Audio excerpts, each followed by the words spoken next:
dañuy tudd ñaari baat di wax al asgharayn di wax al akbarayn waaw al asgharayn liñ ci jublu ñoom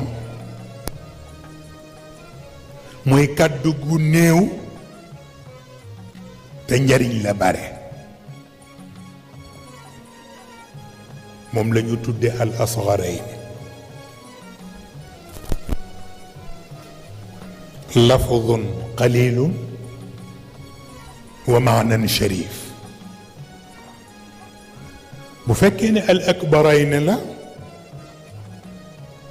ñu ni lafdun kathir